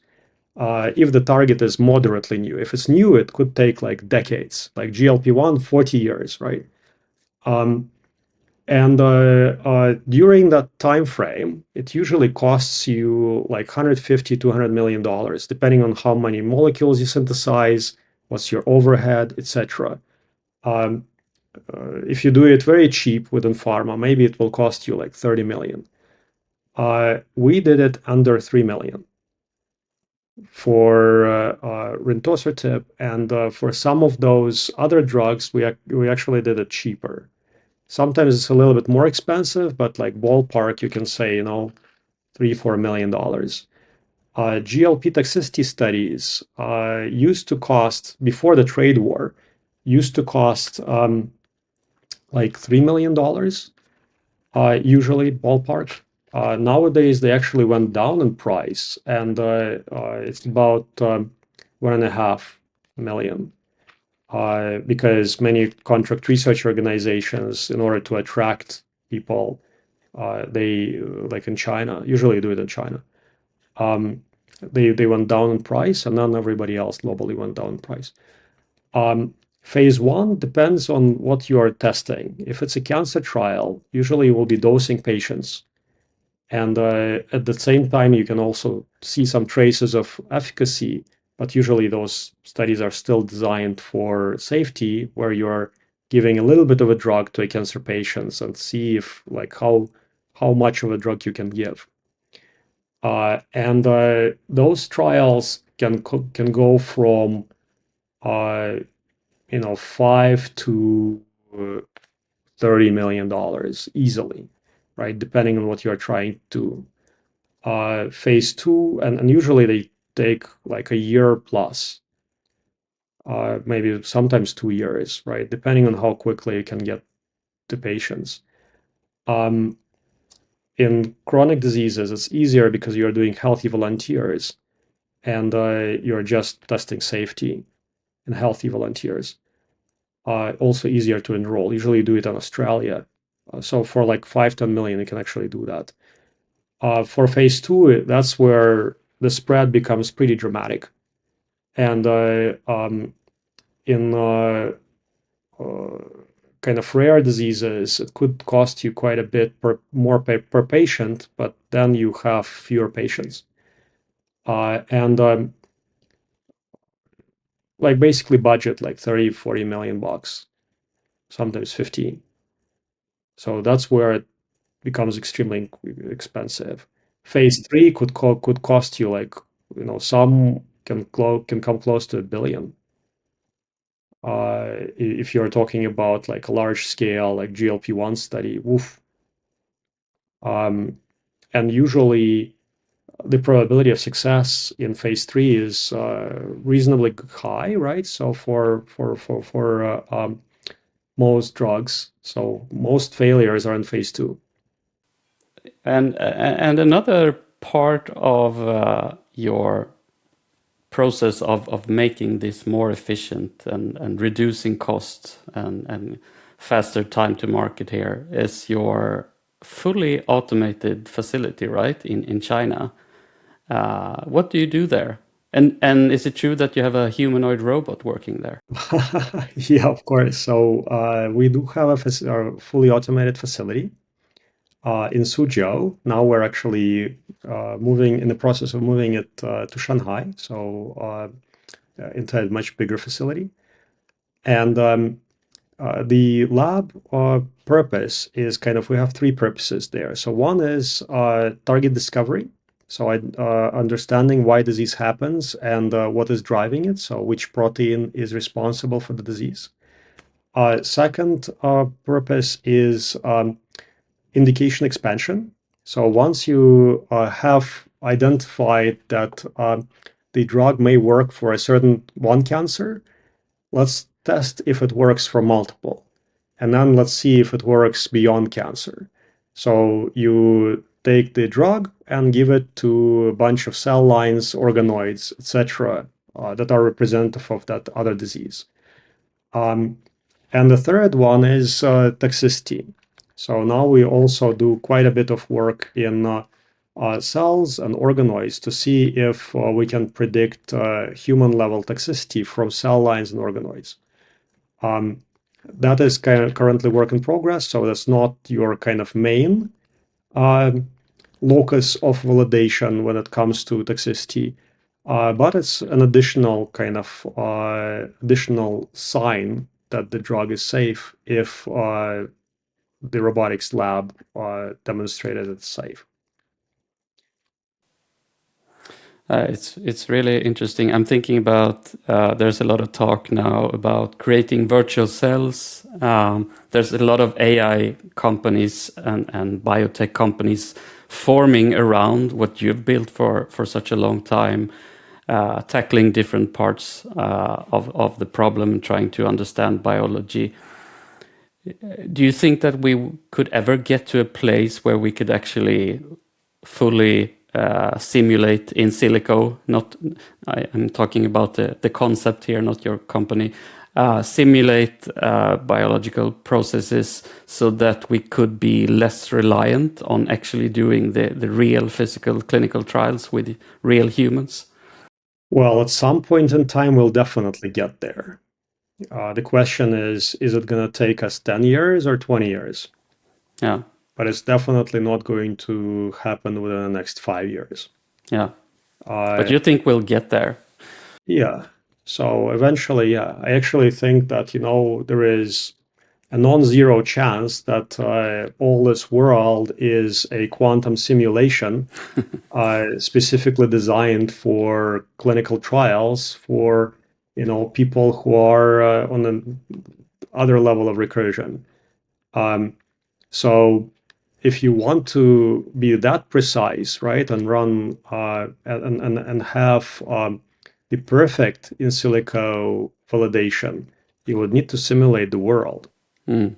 So that's the thing. If you want to, like maybe imperfect world, right? So imagine that it will not have many other features that we are enjoying, but most of the features should be there. Like your food is going to affect the way you respond to a drug.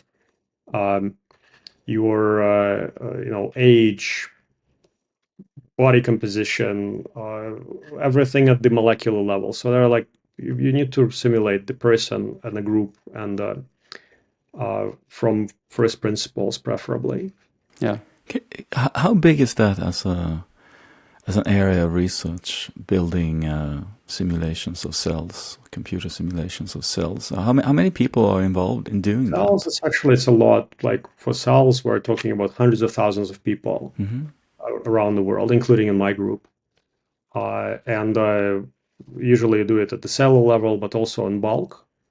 So if you are looking to simulate a system where you have to rely on the data that's already available, much of this data has been derived from bulk, right? Bulk meaning that you get the blood test, and from the patient blood test you get like proteins, um, RNA, metabolites, or a tissue sample, right? So you take a tissue sample from the patient, also decompose it into molecular detail.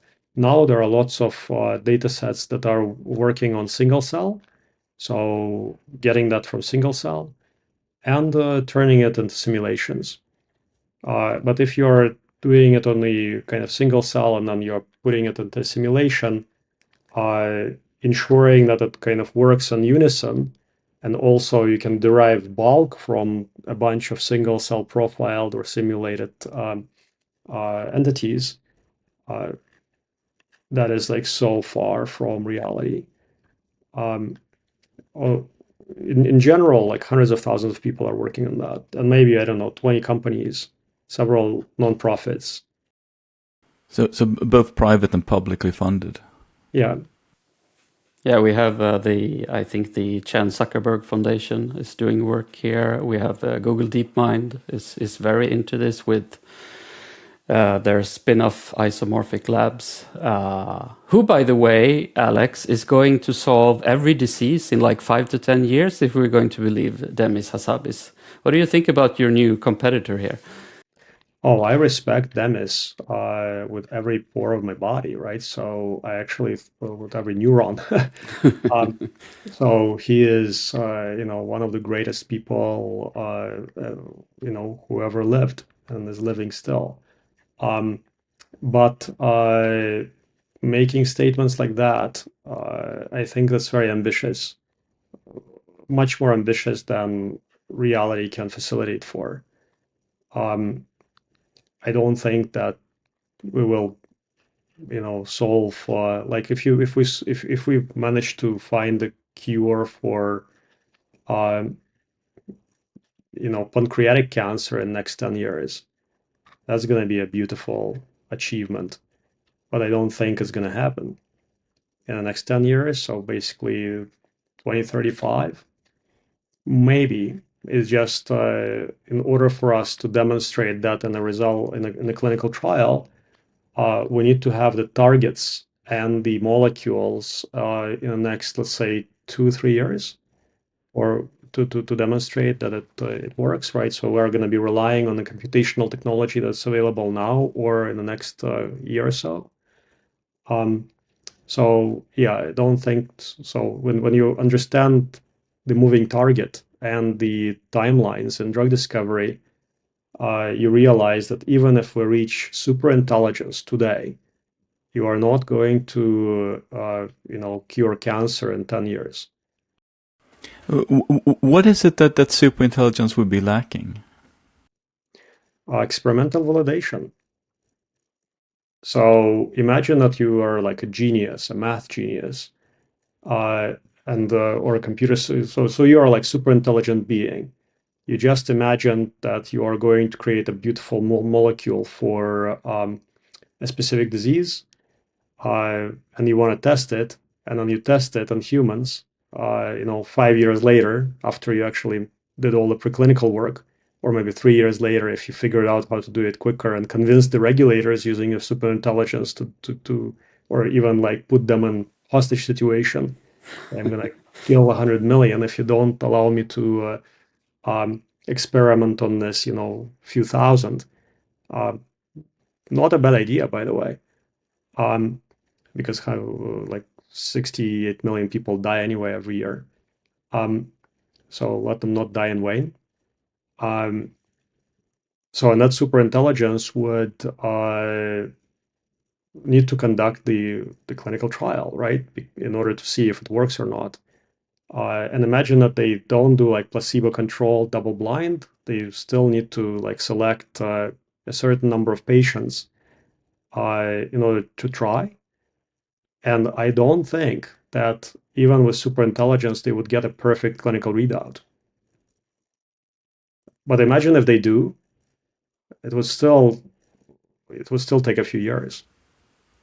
But it might just focus first on creating simulations and then run all the tests on the simulations. Yeah, great. But then you need to test the result of the simulation. And how do you know that's going to work, right? Like I'm trusting my AI a lot, right? And actually even like for rentosertib, I not only know the AI story, I know the clinical story. Would I actually be would I have would I put it on the market right now, given like if the regulators allowed me to? Probably not, because I would still want to do more testing, and I would not give it to patients yet, because you need to have a very clear conscience going through clinical trials in order to do something like this. So I personally, if I had the disease, I probably would take it, but giving it to others, I don't think it's a good idea. And of course, coming up against the realities of how hard a problem this is to solve, you are also very interested in the backup plan, so to speak, Cryonics. You've kind of alluded to that you've started some projects or not started some projects around cryonics. There's one called TimeShift, for example. Can you talk us through just briefly how you're investing in this space and if you're doing anything at all right now? Sure. So I'm personally investing in the space. So I am 100% committed to Insilico. I cannot do other projects. I'm not Elon. I don't understand how he does it. And I don't want to go through the same pain. I'd rather go through the same pain within one company. But I think that without cryonics, we don't have a plan B, right? So imagine if you're a pancreatic cancer patient, recently diagnosed. What are you gonna do, right? So it's basically a death sentence, and a very kind of quick death sentence, right? Or if it's a prostate cancer metastasized in the bone somewhere, or glioblastoma, aggressive. And that's just three examples. There are things that are comparably bad. You live in terrible pain, and with very compressed timelines. There is nothing. So all you can do is say goodbye, and figure out how to kill the pain.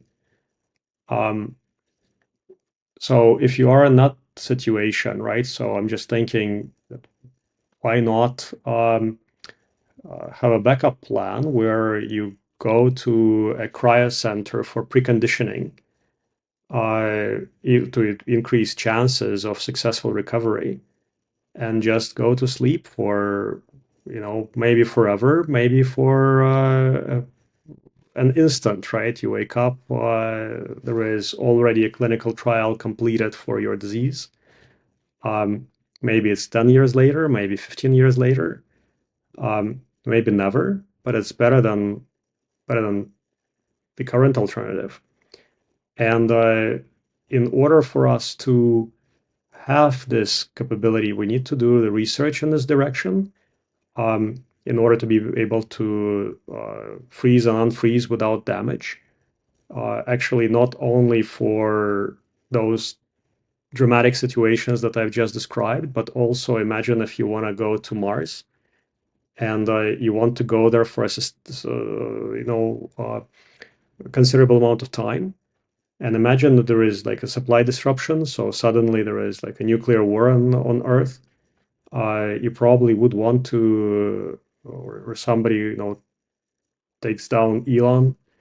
And there is a disruption in launches. So you probably want to have a backup plan to, cryopreserve and wait for a year or two or three or five, rather than dying, at facing a terrible fate. Um, so I think that the probability that we're going to get there is in like 20 years is higher than the probability of us making a super tangible progress in aging, for example. So it's just the proof of concept in smaller organisms is established, right? So everybody who was born out of IVF was cryonically preserved before, right? So you cannot just fertilize and implant. You usually cryopreserve the embryo, and millions of people were born like that. So it's the question of scale, and scaling seems to be a more solvable problem than solving aging, even though those are not mutually exclusive. So I think that working on cryonics is extremely important. When you touch this field, you realize that there is a number of really promising academic labs that are working on this for a while, but they don't have a very clear goal. So it's kind of like deep learning labs before 2013, right, or 2012. Many of them, right? So when people were pushing, they had a NeurIPS conference, right? Called NIPS at that time. They renamed it the NeurIPS because NIPS was somehow sexist for many years. And yeah, I think that cryo is going to be the next big thing. So my fiance is working in this field. She again wants to operate in this field from the very credible perspective, organ preservation, right? So even if we get to the point where we have perfectly kind of cloned organs, which is definitely the path to take for extreme longevity and also for um, curing many diseases, right? I think one of the best cures for, early stage kidney cancer would be a new kidney, right? So beautiful, just replace. So replacement is going to be a huge thing in longevity. In order for you to have perfect replacement, you need to have perfect cryopreservation and rewarming in order to store organs.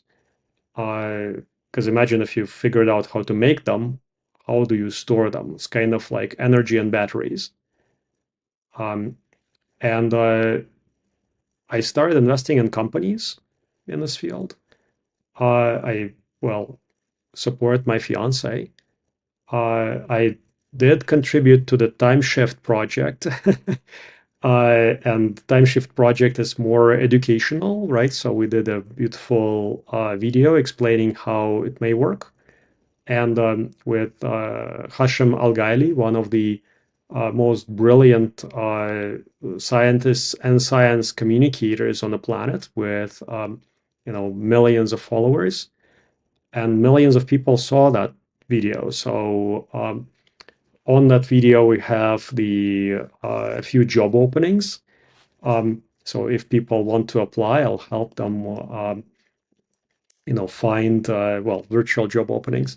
I'll help them find a place to work, and place them in startups. I also invest in startups, so I now invested in two. I'm looking for more, and maybe one day I'll do one, but not before approvals. Yeah. Yeah, it's very interesting. The TimeShift video, there was you used artificial intelligence, and you were actually placed in pods instead of these doers, and also you had this idea that, and I like that idea that you could, as a relative, go and visit the preserved person and maybe even talk to them, their virtual An update. person. Yeah. And then when you wake up, that avatar updates you on everything. Yeah. Right. Yeah, that's beautiful. I just want to, before we close out, Alex, just want to mention that you've started a newsletter now called Forever AI. You've been writing for Forbes. You wrote a book about 10 years ago. You say that you're not Elon, but you do Insilico, you do ARDD. You're an investor, and you also write. So I think that maybe the Elon comparison is well, you're not doing exactly the amount of things that he's doing, but I mean, writing takes a long time. Why do you want to write?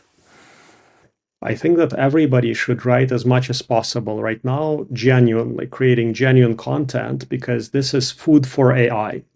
Yeah. So whatever you are creating right now, you're feeding AI. So you're giving a piece of your intelligence to the future artificial intelligence, or to today's artificial intelligence. And much of the content that I'm producing, I'm not actually producing it for humans. It seems so, right? So, and some of that is very valuable, but the idea is to create a kind of paper trail to navigate AI into a very specific direction. So my first book that was written for AI was called Dating AI, The Guide to Falling in Love with Artificial Intelligence. And much of that is actually just dialogues that should be comprehensible to the future AI. And I think that writing is also very important for synthesizing your thoughts and um, and ideas, and also gives you the ability to establish an audience, right? So to talk to many people, not just one. It's very important to have debates, but when you are talking to many people, not just one, it promotes very healthy idea exchange, and some of them write back, right? So some of them don't like what I post, some of them like it. And I use LinkedIn mostly for communication, right? So I think I have like 65,000 followers there, and mostly very curated followers. So it's pharma plus longevity enthusiasts. And there, some of them like me, some of them hate me, but I produce valuable content, so they follow me. For Forever AI, I decided to take like a light approach right now. So it's some thoughts and news about what's happening in longevity, book reviews. But the most important one that I've published so far was kind of the opening of Forever AI on the concept of pharmaceutical superintelligence. So I'm working on that concept for a couple of years now. We're within a narrow field of pharmaceutical drug discovery and development. We would have a super intelligent system that would be able to do everything with one model. So basically piggybacking on the work of Nanda De Freitas in 2022 when he published Gatto, generalist Right. agent. So this is what we are developing is a generalist agent for the pharmaceutical industry. So currently those are two disconnected agents that we are working on, generalist agents. One is for biology, one is for chemistry. So one model that understands everything that is biology and that can perform many, many tasks like target discovery, synthetic data generation, prediction of your future health, interpreting your health, and identifying mechanisms of action for specific drugs. And then we have chemistry superintelligence, which can take pretty much any target and generate the perfect drug for it very quickly. So then the idea is to merge those. And I outlined that concept in a blog. So my team has read it. They now understand what to do, help me synthesize some thoughts. And you should expect many more kind of thoughtful pieces in addition to, sometimes I'll do a book review, sometimes I'm going to comment on the current news and implications on policy. But much of that is going to be focused on new ideas in longevity, in AI and cryonics. Would Yeah. love to open the floor to others as well using this resource. I've got now I think 11,000 subscribers who are interested in longevity and in pharma. That number should grow because it's just been 6-8 weeks. Yeah. Yeah. Yeah, it's like you write in a very clear and concise and often fun manner. So I think everyone should follow Forever AI.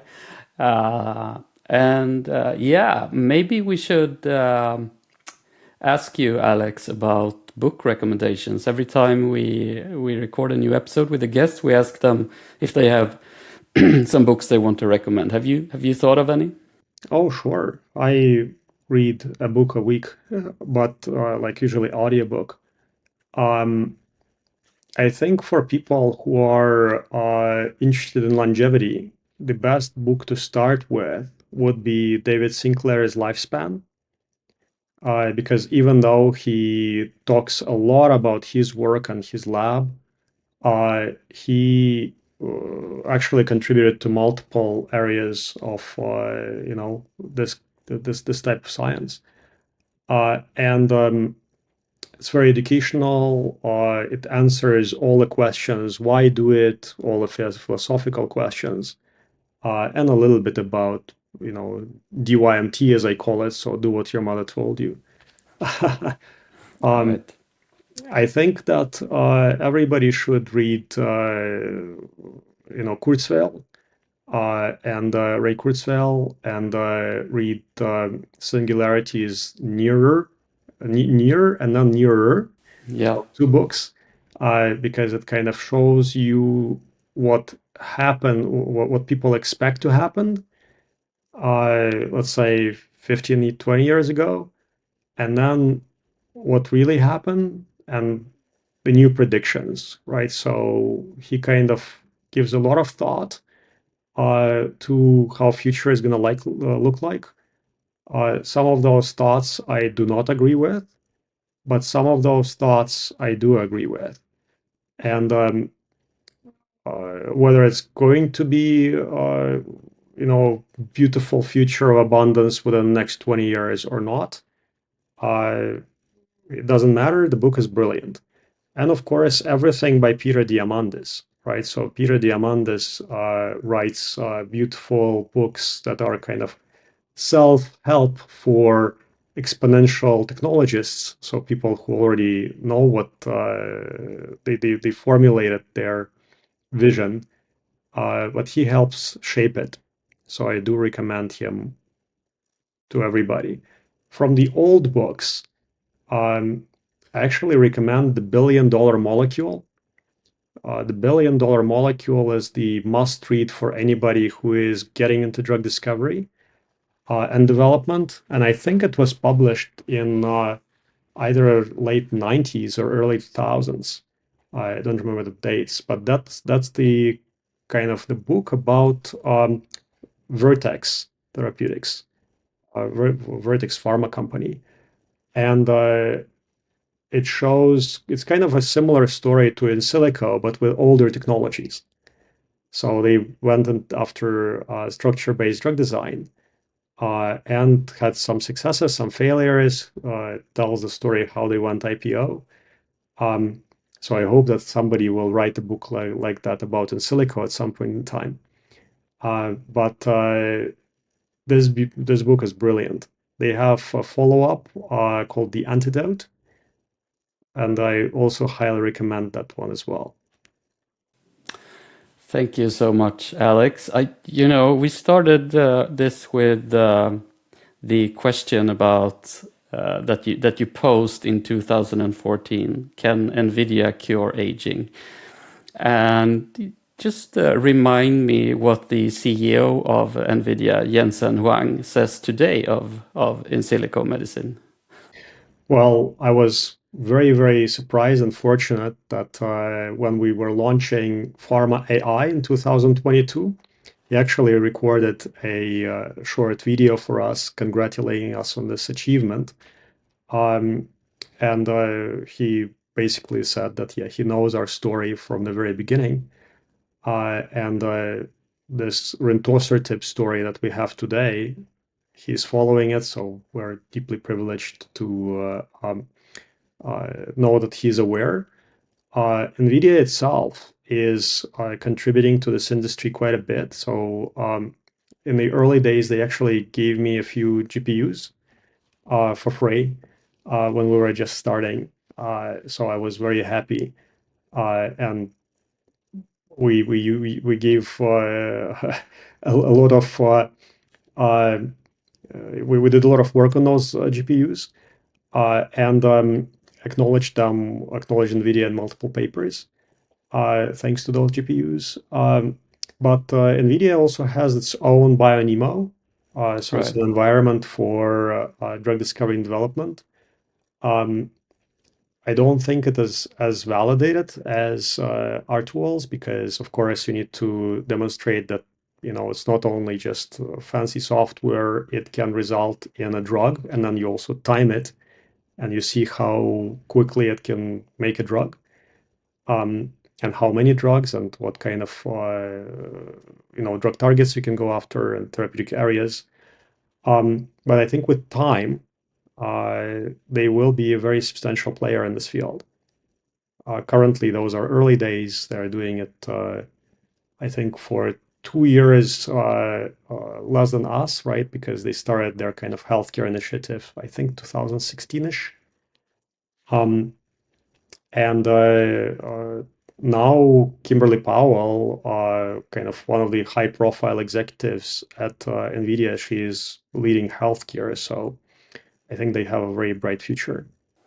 And I think you have a very bright future ahead of you as well. And I think that you're one of the most important persons to have to work on to fight in the crusade against aging. So thank you. I'll contribute or I will die. So we'll see what happens first.